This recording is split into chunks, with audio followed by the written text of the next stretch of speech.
শাহরিয়ার আলম সাম্যকে ছুরিকাঘাতে হত্যার প্রতিবাদে আয়োজিত আজকের এই বিক্ষোভ মিছিল পরবর্তী সংক্ষিপ্ত সমাবেশে উপস্থিত রয়েছেন বাংলাদেশ জাতীয় ছাত্রদল কেন্দ্রীয় সংসদের বিপ্লবী সাধারণ সম্পাদক জনাব নাসির উদ্দিন নাসির, ঢাকা বিশ্ববিদ্যালয় ছাত্রদলের সংগ্রামী সভাপতি গণেশ চন্দ্র রায় শিপন, গণেশ চন্দ্র রায় সাহস, সাধারণ সম্পাদক নাহিদুজ্জামান শিপন, ছাত্রদল কেন্দ্রীয় সংসদের বিপ্লবী সিনিয়র যুগ্ম সাধারণ সম্পাদক শ্যামল মালুম সহ সহসভাপতির বৃন্দ, যুগ্ম সাধারণ সম্পাদক বৃন্দ এবং উপস্থিত রয়েছেন ঢাকা বিশ্ববিদ্যালয়ের বিভিন্ন হল পর্যায়ের নেতৃবৃন্দ এবং ছাত্রদলের অপর নেতৃবৃন্দ। সবাইকে আমি আমার ব্যক্তিগত পক্ষ থেকে এবং ছাত্রদল কেন্দ্রীয় সংসদের পক্ষ থেকে কৃতজ্ঞতা জানাচ্ছি।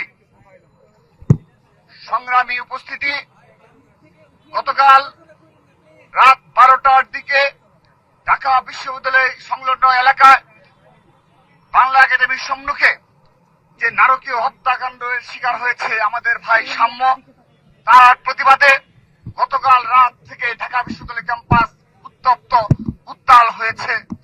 তার সহপাঠীরা এবং ছাত্রদলের আপামর নেতা কর্মীরা, সাধারণ শিক্ষার্থীরা এই হত্যাকাণ্ডের প্রতিবাদে মুখর হয়েছে এবং আমরা ছাত্রদলের পক্ষ থেকে তাদের প্রতি কৃতজ্ঞতা জানাচ্ছি। সেই সাথে স্মরণ করিয়ে দিচ্ছি, গতকাল রাত থেকে আজকের এই সময় পর্যন্ত আমাদের সম্মানিত বিসি স্যার এবং প্রক্টর স্যারের তাদের কাছ থেকে স্পষ্ট কোনো বক্তব্য এখন পর্যন্ত আমরা পাইনি। শুধু তাই নয়, এই ঘটনার পূর্বেকার বেশ কিছু অনাকাঙ্ক্ষিত ঘটনা ঘটেছে, ছিনতাইয়ের ঘটনা ঘটেছে ক্যাম্পাসে এবং মাদক সেবীদের দ্বারা আমাদের ছাত্র ছাত্রীরা বিভিন্ন সময় ছিনতাইয়ের শিকার হয়েছে, আক্রান্ত হয়েছে।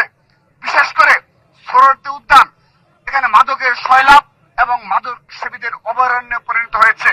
কিন্তু তাদের যে ঢাকা বিশ্ববিদ্যালয়ের নিরাপত্তার গাফিলতি রয়েছে এবং তাদের যে মূল দায়িত্ব ছিল সাধারণ শিক্ষার্থীদের নিরাপত্তা নিশ্চিত করা এবং ছাত্রলীগের দোষরদের বিচার নিশ্চিত করা, এই দুইটি ইস্যুতে আজকে এখন পর্যন্ত তাদের কোনো স্পষ্ট বিবৃতি বক্তব্য আমরা পাইনি।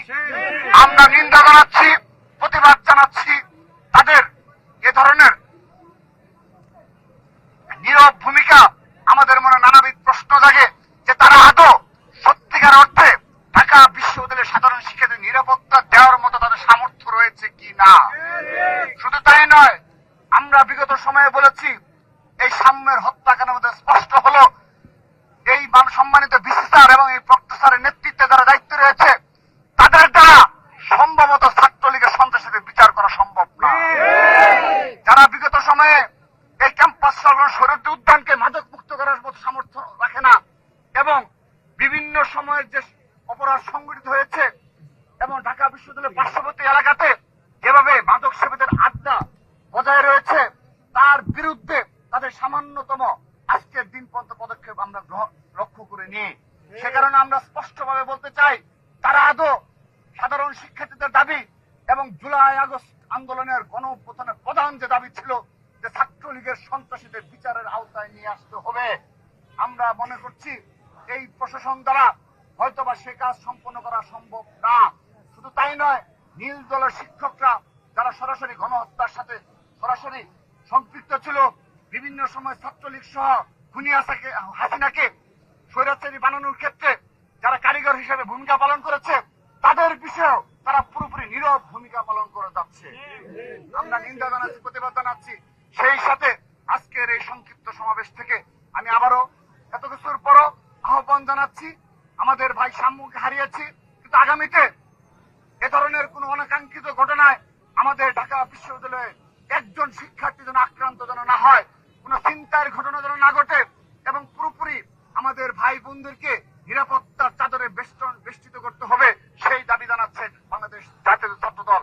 সেই সাথে আমরা বলতে চাই, ছাত্রদল প্রশাসনের উপর সেই শুরু থেকে শতভাগ আস্থা রেখে তাদের পদক্ষেপ অনুযায়ী আমরা ঢাকা বিশ্ববিদ্যালয় সহ পুরো বাংলাদেশে ছাত্র রাজনীতি পরিচালনা করেছি।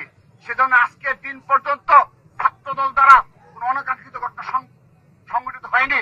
উপরন্তু এই রাজধানী ঢাকাতে আমাদের ভাই ছাত্রদলের পারভেজকে হারালাম, সাম্যকে হারালাম, কিন্তু আমাদের দ্বারা কেউ আজকের দিন পর্যন্ত কোনো ক্ষতিগ্রস্ত হয়নি। আমরা স্পষ্টভাবে বলতে চাই, ছাত্রদল মব কালচারে বিশ্বাসী নয়।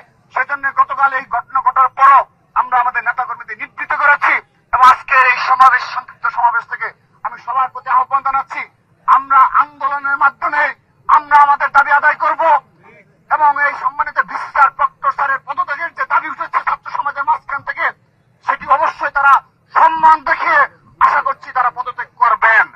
কিন্তু কিন্তু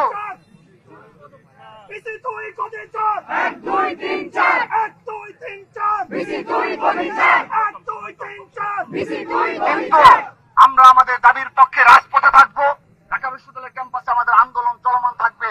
কিন্তু ছাত্রদল স্পষ্টভাবে বলছে, কোনোভাবেই আমাদের কোন শিক্ষক, সম্মানিত ভিসি স্যার এবং প্রক্টর স্যার সামান্যভাবে অপদস্থ কিংবা অসম্মানিত হয় সেরকম কোন কর্মকাণ্ড ছাত্রদল উৎসাহিত করে না এবং আমরা তাদেরকে প্রশ্রয় দিচ্ছি না, আমরা তাদেরকে নিবৃত্ত করছি। উপরন্তু সম্মানিত ভিসি স্যার গতকাল যে ধরনের আচরণ করেছে সাধারণ শিক্ষার্থী তথা ছাত্রদলের নেতাকর্মীদের সাথে, আমরা সেই ঘটনার নিন্দা জানাচ্ছি, প্রতিবাদ জানাচ্ছি। আমরা আশা করব ছাত্রদল দ্বারা কোনোভাবেই কোন শিক্ষক সামান্যভাবে অপদস্থ কিংবা অপমানিত হবে না। আমরা রাজপথে আমাদের অবস্থানের মাধ্যমে সাধারণ শিক্ষার্থীদের নিয়েই আমরা আমাদের দাবি আদায় করে ছাড়বো। সম্মানিত উপস্থিতি, সর্বশেষ আরেকটি বিষয় উল্লেখ করতে চাই। আপনারা দেখেছেন আমরা আমাদের সাম্যকে হারিয়ে তার সহপাঠীরা, সেই সাধারণ শিক্ষার্থীরা হলে হলে মিছিল হয়েছে এবং আমরা সত্যিকার অর্থে ছাত্র দলের আপামর যারা নেতা কর্মী রয়েছে, স্বাভাবিকভাবেই এই অবস্থায়ও এই 15.5 বছর লড়াই সংগ্রাম করার পরও যদি এই সময়ে আমরা আমাদের ভাইদের হারাই, কি ধরনের হৃদয়ের রক্তক্ষরণ হয় সেটি আমার মনে হয় সাধারণ শিক্ষার্থীরা বুঝতে পারে। কিন্তু এখনো এই দেশে একটি গোষ্ঠী রয়েছে, নিষিদ্ধ সংগঠন রয়েছে, গুপ্ত সংগঠন রয়েছে, যারা এই ঘটনাকে কেন্দ্র করে বিভিন্ন সোশ্যাল মিডিয়ায় এখনো প্রপাগান্ডা অব্যাহত রেখেছে। আমরা নিন্দা জানানোর ভাষা নেই। এরা হলো 71-এর পরাজিত শক্তি, যাদের কোনো লজ্জা শরম নেই এবং যারা যে কোনো বিষয়ে তাদের সেই 71 সালের যে ভূমিকা, সেই ভূমিকাকে সোশ্যাল মিডিয়া স্মরণ করিয়ে দেয় যে তারা কতটা হিংস্র হতে পারে, নৃশংস হতে পারে। ছাত্রদল তার ভাইকে হারিয়েছে, হারিয়ে বিভিন্ন দাবি থাকতেই পারে, সেই দাবি বিবেচনা করবে সাধারণ শিক্ষার্থীরা, বিশ্ববিদ্যালয়ের প্রশাসন। কিন্তু তারা বিগত সময়ে যেভাবে অপপ্রচার চালিয়ে যাচ্ছে, এই সাম্য হত্যার পরও সাম্য সেই ঘটনা থেকে নিস্তার পায়নি, তারা বিভিন্ন অপপ্রচার চালিয়ে যাচ্ছে। আমরা নিন্দা জানাচ্ছি।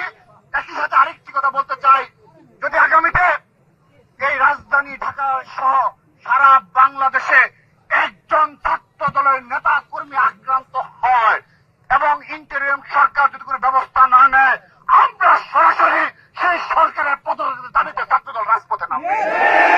আমরা কোনো ছাড় দিয়ে কথা বলবো না, আমরা কোনো রক্ত চোখকেও ভয় করি না।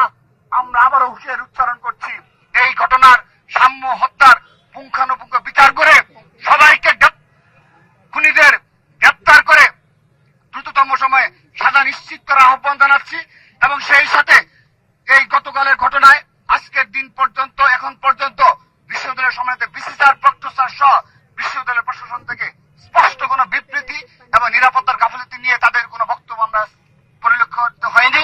সেজন্য নিন্দা জানাচ্ছি এবং আমাদের যে দাবি, যে সাধারণ শিক্ষার্থীদের দাবির প্রতি সম্মান জানিয়ে তারা যে দাবি উঠেছে যে 2টি হত্যাকাণ্ড হয়েছে, অনাকাঙ্ক্ষিত পরিস্থিতি সৃষ্টি হয়েছে।